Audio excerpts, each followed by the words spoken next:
வணக்கம். இந்திய நேரப்படி காலை 8:30 மணி செய்திகள். முதலில் தலைப்புச் செய்திகளை காணலாம். யாழ்ப்பாணத்தில் திருவள்ளுவர் பன்னாட்டு மையம் திறப்பு, பிரதமர் மோடி வரவேற்பு. தனது மகனை துணை முதலமைச்சர் ஆக்கியதுதான் திமுக அரசின் சாதனை, எடப்பாடி பழனிசாமி குற்றச்சாட்டு. பொங்கல் பரிசு தொகுப்பு வழங்கும் பணி நீட்டிப்பு, 25ஆம் தேதி வரை வழங்கப்படும் என தமிழக அரசு அறிவிப்பு. ஈரோடு கிழக்கு தொகுதி இடைத்தேர்தல், நாளை இறுதி வேட்பாளர் பட்டியல் வெளியீடு. ராமநாதபுரம் மாவட்டம் மண்டபத்தில் இருந்து சென்னைக்கு இன்று சிறப்பு ரயில் இயக்கம், தெற்கு ரயில்வே அறிவிப்பு.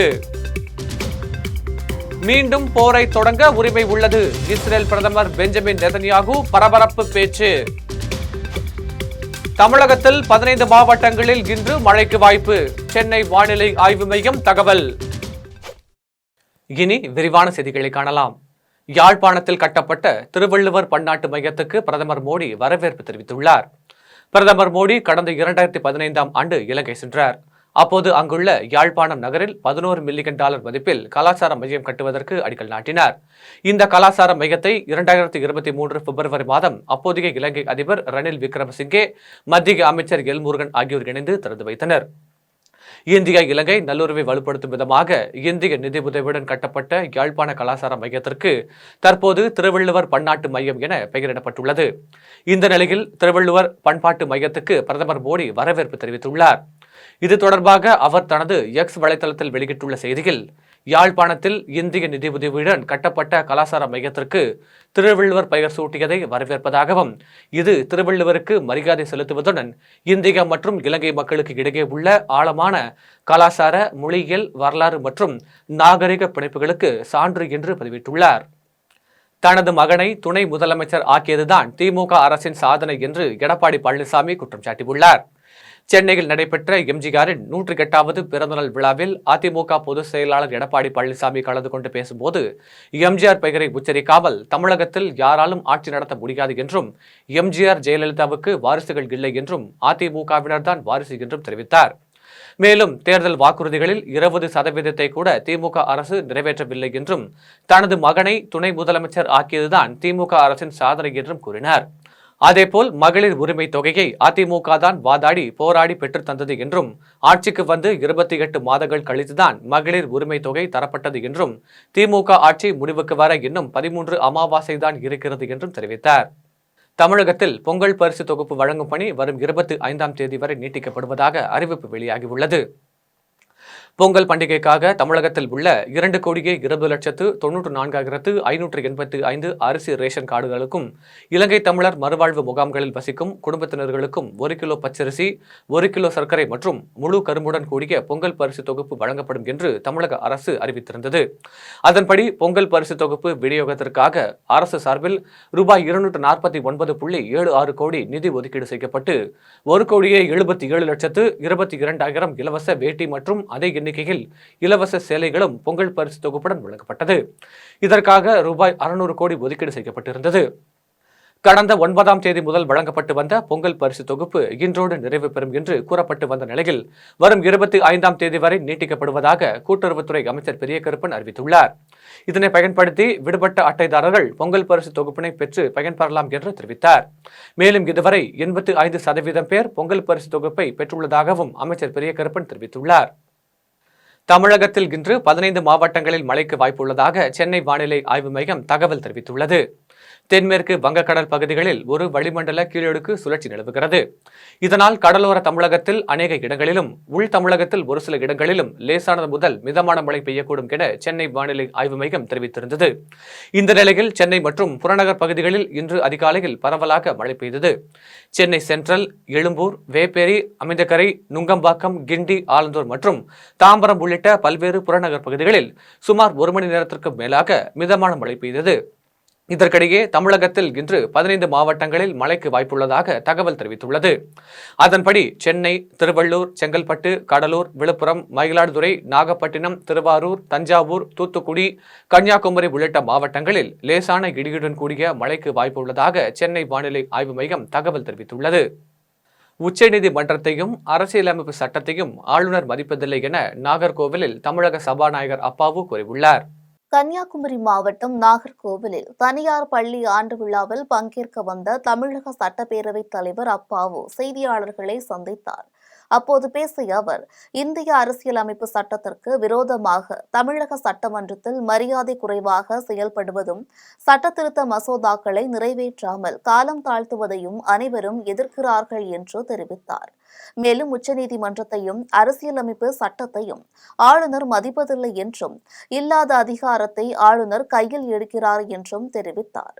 இதுகுறித்து மேலும் அவர் பேசுகையில், இந்திய அரசியலமைப்பு சட்டப்படி ஆளுநரா இருந்தாலும் அதுபடிதான் நடக்கணும், நீங்களா இருந்தாலும் அப்படிதான் நடக்கணும், நாங்களும் அப்படிதான் நடக்கணும்.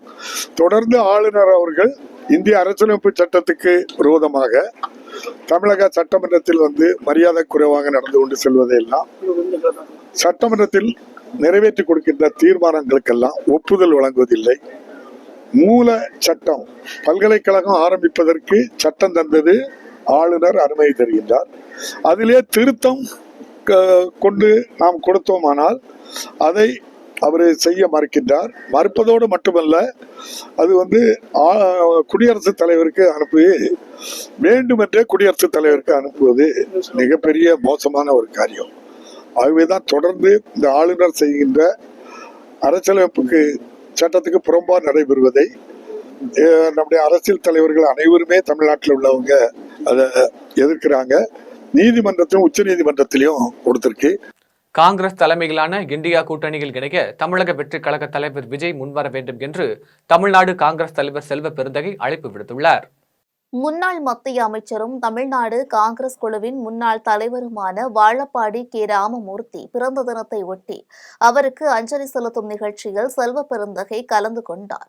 பின்னர் செய்தியாளர்களிடம் பேசிய தமிழ்நாடு காங்கிரஸ் கமிட்டி தலைவர் செல்வ பெருந்தகை, இந்துத்துவ சக்திகளை அழிக்க விரும்பினால், இந்தியாவில் பாஜக ஆட்சியை வீழ்த்த விரும்பினால், தமிழக வெற்றி கழகத்தின் தலைவரும் நடிகருமான விஜய் இந்தியா கூட்டணிக்கு வருவது நல்ல பலனை தரும் என்று கருத்து தெரிவித்துள்ளார்.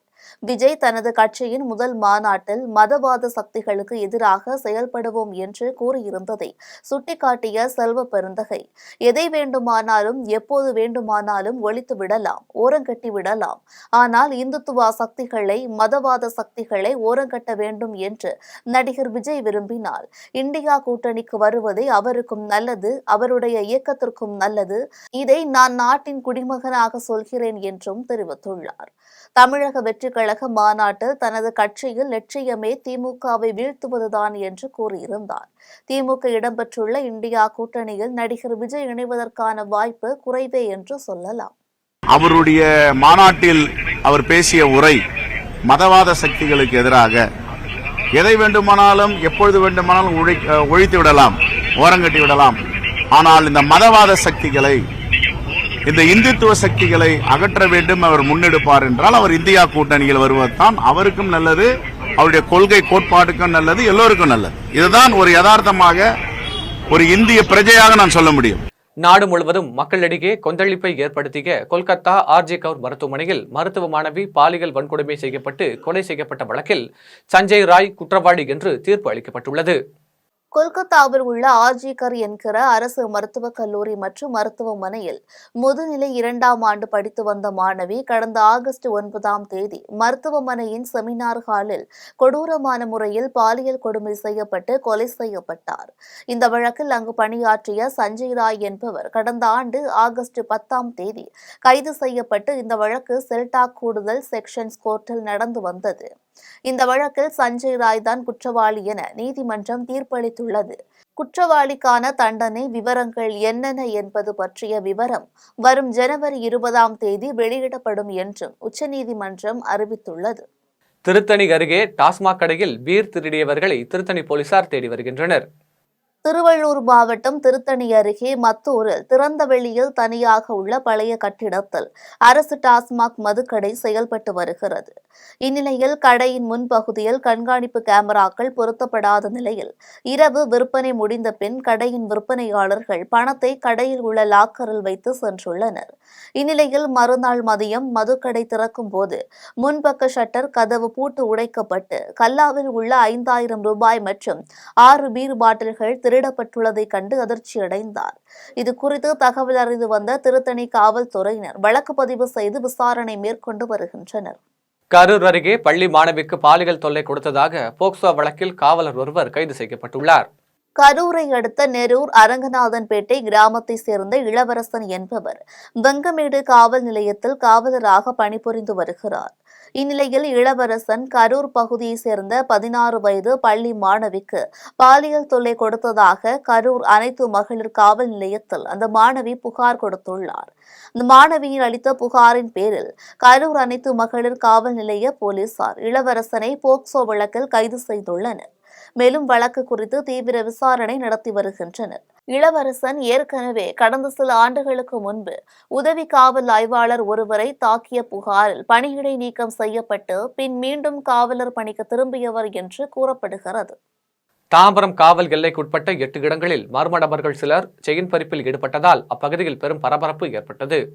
சென்னை தாம்பரம் ரயில்வே மைதானத்தில் கடல் கன்னி ஷோ என்ற நிகழ்ச்சியை ஈஸ்வரி என்பவர் குடும்பத்துடன் பார்த்துவிட்டு வெளியே வந்துள்ளார். அப்போது ஈஸ்வரி கழுத்தில் அணிந்த 8 சவரன் தங்க தாலி சங்கிலியை மர்ம நபர் பறிக்க முயற்சி செய்துள்ளார். இதனை சுதாரித்துக் கொண்ட ஈஸ்வரி தாலியை இறுக்கமாக பிடித்துக் கொண்டார். இருப்பினும் 5 சவரன் தாலி சங்கிலியை மட்டும் மறுத்துக் கொண்டு மர்ம நபர்கள் அங்கிருந்து தப்பி சென்றனர். இதேபோல் தாம்பரம் காவல் எல்லைக்குட்பட்ட சேலையூர், மணிமங்கலம், குடுவாஞ்சேரி, மறைமலை நகர் என அடுத்தடுத்து 8 இடங்களில் கொள்ளையர்கள் செயின் பறிப்பு சம்பவத்தில் ஈடுபட்டதாக வாக்கி டாக்கி மூலம் அனைத்து காவல் நிலையங்களுக்கும் தகவல் வந்தது. இந்த நிலையில் சென்னை காவல் ஆணையர் அலுவலகத்தில் பணிபுரியும் இந்திரா என்பவர் தனது பணியை முடித்துவிட்டு தாம்பரம் முடிச்சூர் சாலையில் உள்ள தேவராஜா தெரு பகுதியில் உள்ள அவரின் வீட்டிற்கு சென்று கொண்டிருந்தார். அப்போது 2 சக்கர வாகனத்தில் பின்தொடர்ந்த ஒரு நபரும் நடந்து பின்தொடர்ந்த மற்றொரு மர்ம நபரும் இந்திரா வீட்டின் கேட்டை திறக்க முற்பட்ட போது கழுத்தில் இருந்த 5.5 சவரன் தாலி சங்கிலியை அறுத்துக்கொண்டு அங்கிருந்து தப்பி சென்றனர். அதன் சிசிடிவி காட்சிகள் வெளியாகி தற்போது பரபரப்பை ஏற்படுத்தியுள்ளது. சங்ககிரி அருகே ஓய்வு பெற்ற அரசு பள்ளி உதவியாளர் வீட்டின் பூட்டை உடைத்து 56 சவரன் நகையை கொள்ளையடித்த மர்ம நபர்களை போலீசார் தேடி வருகின்றனர். சேலம் மாவட்டம் சங்ககிரி RS நட்டுவம்பாளையம் அருகே சுப்பு கவுண்டர் நகர் பகுதியைச் சேர்ந்த சுப்பிரமணி என்பவர் அரசு பள்ளியில் உதவி அலுவலராக இருந்து ஓய்வு பெற்றவர். இவருக்கு வசந்தமோகன் என்ற மகன் உள்ளார். இந்நிலையில் தைப்பொங்கலை ஒட்டி வசந்தமோகன் தனது மனைவி நிதிஷாவுடன் ஈரோட்டில் உள்ள மாமியார் வீட்டிற்கு சென்றுள்ளார். இந்நிலையில் சுப்பிரமணி மற்றும் அவரது மனைவி ஆகிய இருவரும் காலை 6 மணிக்கு தனது விவசாய தோட்டத்திற்கு சென்றுவிட்டு மீண்டும் மாலை 6 மணிக்கு வந்து பார்த்தபோது வீட்டின் கதவு உடைக்கப்பட்டிருப்பதை கண்டனர். பின்னர் உள்ளே சென்று பார்த்தபோது பீரோவில் இருந்த 56 பவுன் மற்றும் 25,000 ரூபாய் பணத்தை மர்ம நபர்கள் கொள்ளையடித்து சென்றது தெரிய வந்தது. இது குறித்து அளித்த புகாரின் பேரில் போலீசார் கைரேகை நிபுணர்களின் தடயங்களை சேகரித்து சிசிடிவி காட்சிகளை சேகரித்து கொள்ளையர்களின் விவரம் குறித்து விசாரணை மேற்கொண்டு வருகின்றனர். சேலம் ரயில்வே ஜங்ஷனில் பெண்ணுக்கு பிரசவம் பார்த்த 108 ஆம்புலன்ஸ் ஊழியர்களை பயணிகள் மற்றும் பொதுமக்கள் வெகுவாக பாராட்டினர். வேலூரை சேர்ந்த சூர்யா என்பவர் தனது மனைவி லைலாவுடன் கேரளாவில் தங்கி கூலி வேலை பார்த்து வந்தார். இந்நிலையில் நிறை மாத கர்ப்பிணியான லைலாவை சூர்யா கேரளாவிலிருந்து காட்பாடிக்கு அழைத்துச் சென்றார். அப்போது நள்ளிரவு சேலம் ரயில்வே ஜங்ஷன் அருகே ரயில் வந்தபோது லைலாவுக்கு திடீரென பிரசவ வலி ஏற்பட்டது. இதையடுத்து அங்கு பணியில் இருந்த ரயில்வே போலீசார் 108 ஆம்புலன்ஸ் தகவல் கொடுத்தனர். இதையடுத்து ரயில்வே பிளாட்பாரத்தில் வைத்து அவருக்கு 108 ஆம்புலன்ஸ் மருத்துவ உதவியாளர் கண்ணன், ஓட்டுநர் வடிவேல் ஆகியோர் பிரசவம் பார்த்தனர். இதையடுத்து தாய் மற்றும் பிறந்த குழந்தையை சேலம் அரசு மருத்துவமனையில் சிகிச்சைக்காக சேர்த்தனர். அங்கு அவர்கள் சிகிச்சை பெற்று வரும் நிலையில் விரைந்து செயல்பட்டு இளம்பெண் உயிரையும் குழந்தையின் உயிரையும் காப்பாற்றிய 108 ஆம்புலன்ஸ் ஊழியர்களை ரயில்வே பயணிகள், பொதுமக்கள் வெகுவாக பாராட்டி வருகின்றனர். SDBA கட்சியின் வடசென்னை கிழக்கு மாவட்டத்திற்கு புதிய நிர்வாகிகள் தேர்வு நடைபெற்றது. எஸ்டிபிஐ கட்சியின் வடசென்னை கிழக்கு மாவட்டத்தில் உள்ள நிர்வாகிகளின் பதவிக்காலம் முடிவடைந்த நிலையில் கட்சி நிர்வாகிகளுக்கான தேர்தல் நடைபெற்றது. மாவட்ட தலைவர், துணைத் தலைவர், பொதுச் செயலாளர் உள்ளிட்ட பதவிகளுக்கான தேர்தல் நடைபெற்றது. தேர்தல் முடிவடைந்த நிலையில் தேர்வு செய்யப்பட்ட எஸ்டிபிஐ கட்சியின் வடசென்னை கிழக்கு மாவட்ட புதிய நிர்வாகிகளை மாநில செயற்குழு உறுப்பினர் ராஜா முகமது அறிவித்தார். இதில் மாவட்ட தலைவராக பூட்டோ மைதீன், மாவட்ட துணைத் தலைவர்களாக காஜா மைதீன் உள்ளிட்டோர் தேர்வு செய்யப்பட்டனர். திருச்சி நாவலூர் குட்டப்பட்டு கிராமத்தில் தைப்பொங்கலை ஒட்டி பாரம்பரிய ஜல்லிக்கட்டு போட்டி நடைபெற்றது. திருச்சி அருகே உள்ள நவலூர் குட்டப்பட்டு கிராமத்தில் தைப்பொங்கலை ஒட்டி அரசு அனுமதி பெற்று ஜல்லிக்கட்டு போட்டி நடைபெற்றது. ஜல்லிக்கட்டு போட்டியினை ஸ்ரீரங்கம் கோட்டாட்சியர் சீனிவாசன் மற்றும் ஸ்ரீரங்கம் சட்டமன்ற உறுப்பினர் பழனியாண்டி ஆகியோர் கொடியசைத்து துவக்கி வைத்தனர். இந்த ஜல்லிக்கட்டு போட்டியில் பிடிபடாத காளையின் உரிமையாளர்களுக்கும் மற்றும் ஜல்லிக்கட்டு காளைகளை அடக்கும் மாடுபிடி வீரர்களுக்கும் தங்க காசு, வெள்ளி காசு, குளிர்சாதன பெட்டி உள்ளிட்ட பல்வேறு பரிசுப் பொருட்கள் வழங்கப்பட உள்ளது. இதில் திருச்சி, கரூர், அரியலூர், புதுக்கோட்டை, மதுரை உள்ளிட்ட மாவட்டங்களில் இருந்து 600 ஜல்லிக்கட்டு காளைகள், 400 மாடுபிடி வீரர்கள் கலந்து கொண்டனர். வாடிவாசல் வழியாக அவிழ்த்து விடப்பட்ட காளைகளை வீரத்துடன் அடக்க காளையர்கள் ஆர்வம் காட்டி வருவதை சிறுவர்கள் முதல் பெரியவர்கள் வரை ஏராளமான கிராம மக்கள் ஆர்வமுடன் கண்டு ரசித்து வருகின்றனர். சேலத்தில் நடந்த எருது ஆட்டத்தில் திரளான இளைஞர்கள் கலந்து கொண்டு பொம்மைகள் காட்டி காளை துரத்தி சென்று வேடிக்கை காட்டினர். சேலம் மாவட்டம் தீரானூர், நாட்டாமங்கலம், சோளம்பள்ளம் ஆகிய இடங்களில் பொங்கல் பண்டிகையை ஒட்டி எருதாட்டம் நடைபெற்றது. இந்த எருதாட்டத்தில் 100க்கும் மேற்பட்ட காளைகள் களமிறங்கிய நிலையில் 1000க்கும் மேற்பட்ட இளைஞர்கள் காளைகளை பொம்மைகளை கொண்டு ஓட்டினர். இதனை கண்டு மிரண்ட பல காளைகள் துள்ளி குதித்து மைதானத்தில் இருந்து வெளியே ஓட்டம் பிடித்தனர். இறுதியாக கலந்து கொண்ட காளையை விளையாட்டு காட்டிய இளைஞர்கள் மாரியம்மன் கோவில் பூஜை நடத்தி எருதாட்டத்தை முடித்து வைத்தனர். எருது ஆட்டங்களை தொடர்ந்து அசம்பாவிதங்களை தடுக்க போலீஸ் குவிக்கப்பட்டு பாதுகாப்பு பலப்படுத்தப்பட்டிருந்தது. புதுக்கோட்டையில் வடமாடு மஞ்சு விரட்டை ஏராளமான பொதுமக்கள் ஆர்வத்துடன் கண்டு ரசித்தனர். புதுக்கோட்டை மாவட்டம் அரிமளம் அருகே உள்ள கீழப்பனையூர் தெற்கு குடியிருப்பில் பொங்கல் திருவிழாவை ஒட்டி வடமாடு மஞ்சு விரட்டு போட்டி நடைபெற்றது. இந்த போட்டியை வட்டாட்சியர் புவியரசன் தொடங்கி வைத்தார். மேலும் இதில் மதுரை, சிவகங்கை, புதுக்கோட்டை உள்ளிட்ட மாவட்டங்களில் இருந்து 12 காளைகள் பங்கேற்றுள்ள நிலையில் ஒரு குழுவிற்கு 9 வீரர்கள் என 12 குழுவில் 108 மாடுபிடி வீரர்களும் கலந்து கொண்டனர். இந்த வடமாடு மஞ்சு விரட்டை சுற்றுவட்டார பகுதியை சேர்ந்த ஆயிரக்கணக்கான பொதுமக்கள் ஆர்வத்துடன் கண்டு ரசித்தனர். ஆத்தூர் கூலமேட்டில் நடைபெற்ற ஜல்லிக்கட்டு போட்டியில் கலெக்ஷன் பாயிண்ட் பகுதியில் இளைஞர்களை மிரட்டும் காளையின் சுவாரஸ்யமான வீடியோ வைரலாகி வருகிறது. சேலம் மாவட்டம் ஆத்தூர் அருகே உள்ள கூலமேட்டில் நடைபெற்ற ஜல்லிக்கட்டு போட்டியில் 450 காளைகள் அவிழ்த்து விடப்பட்டது. போட்டியினை காண சுற்றுவட்டார பகுதிகளில் இருந்து ஏராளமான பொதுமக்கள் குவிந்தனர். வாடிவாசலில் இருந்து துள்ளி வந்த காளை கலெக்ஷன் பாயிண்ட் பகுதியில் வெளியேறியது.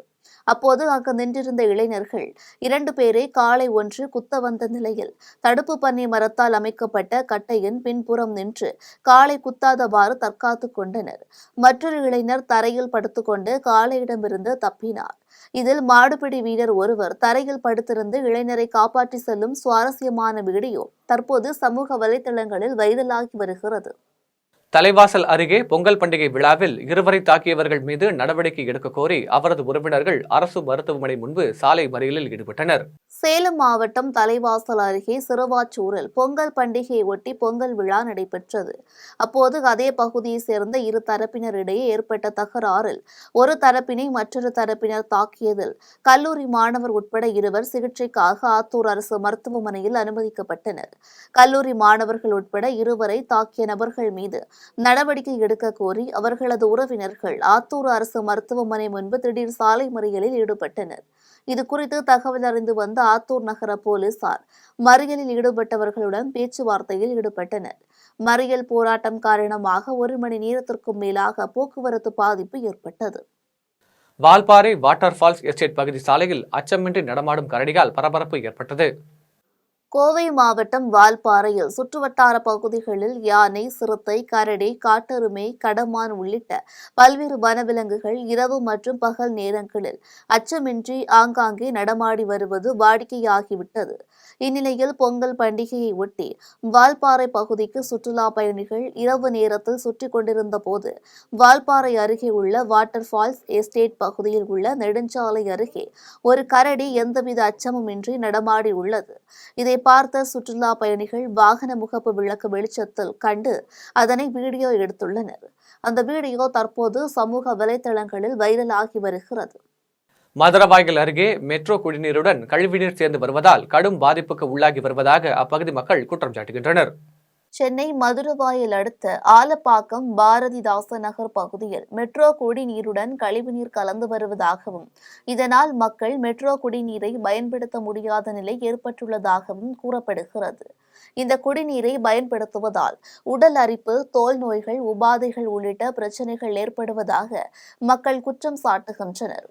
கடந்த 4 வருடங்களாக இதுபோன்று குடிநீருடன் கழிவுநீர் கலந்து வருவதாகவும் இதுகுறித்து பலமுறை புகார் அளித்தும் எந்தவித நடவடிக்கையும் எடுக்கப்படவில்லை எனவும் மக்கள் குற்றச்சாட்டுகளை முன்வைத்துள்ளனர். இதனால் தாங்கள் ஒரு குடம் 10 ரூபாய்க்கு விலை கொடுத்து வாங்கி பயன்படுத்துவதாகவும் அப்படி பயன்படுத்தக்கூடிய தண்ணீர் வண்டியும் சில நேரங்களில் வருவதில்லை என்றும் வேதனை தெரிவிக்கின்றனர்.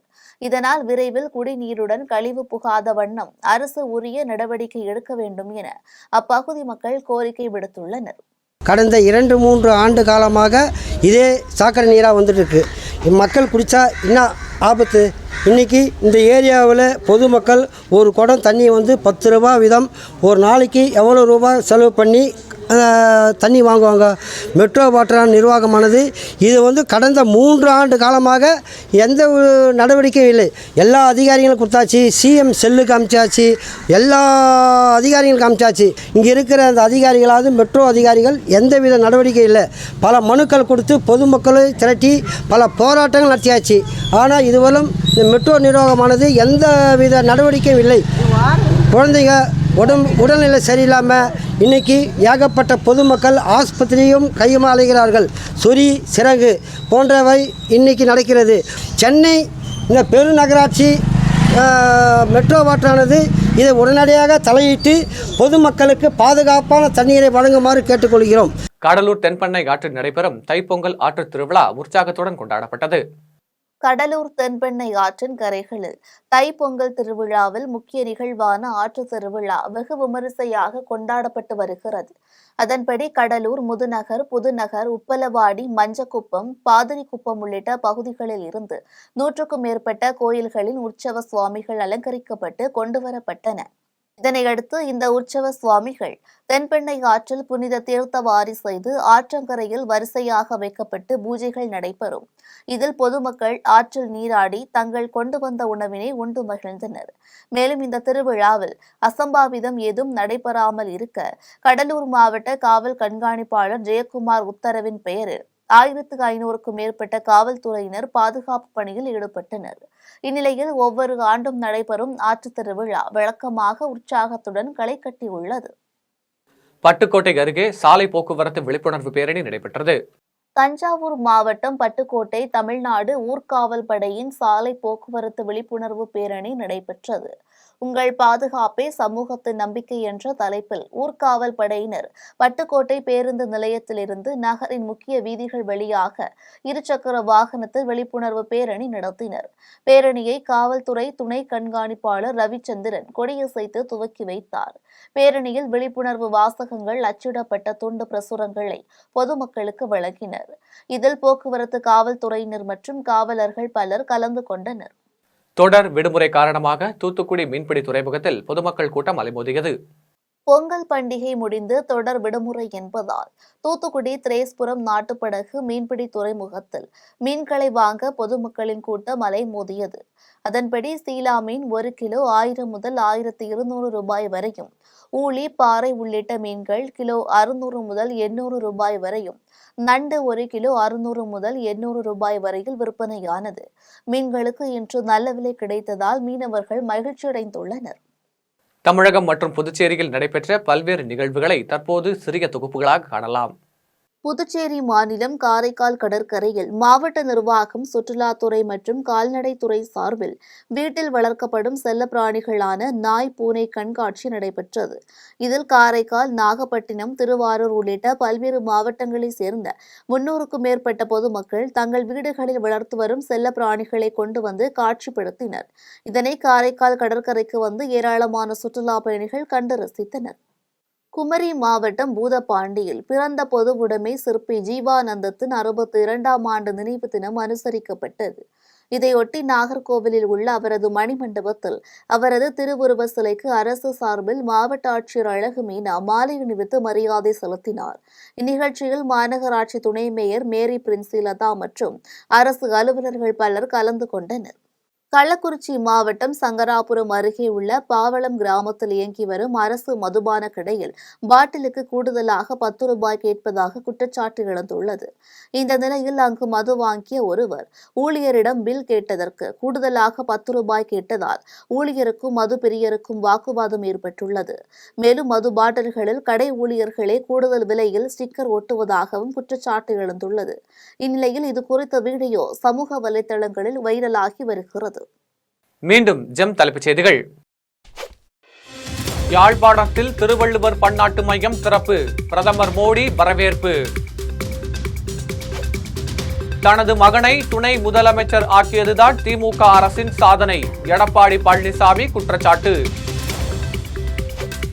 பொங்கல் பரிசு தொகுப்பு வழங்கும் பணி நீட்டிப்பு, 25ஆம் தேதி வரை வழங்கப்படும் என தமிழக அரசு அறிவிப்பு. ஈரோடு கிழக்கு தொகுதி இடைத்தேர்தல், நாளை இறுதி வேட்பாளர் பட்டியல் வெளியீடு. ராமநாதபுரம் மாவட்டம் மண்டபத்தில் இருந்து சென்னைக்கு இன்று சிறப்பு ரயில் இயக்கம், தெற்கு ரயில்வே அறிவிப்பு. மீண்டும் போரை தொடங்க உரிமை உள்ளது, இஸ்ரேல் பிரதமர் பெஞ்சமின் நெதன்யாகு பரபரப்பு பேச்சு. தமிழகத்தில் 15 மாவட்டங்களில் இன்று மழைக்கு வாய்ப்பு, சென்னை வானிலை ஆய்வு மையம் தகவல். இத்துடன் ஜெம் செய்திகள் நிறைவடைகின்றன. மீண்டும் ஜெம் செய்திகள் மதியம் 1:30 மணிக்கு. உடனுக்குடன் செய்திகளை காண ஜெம் live.tv என்ற இணையதளத்தில் இணைந்திருங்கள். நன்றி, வணக்கம்.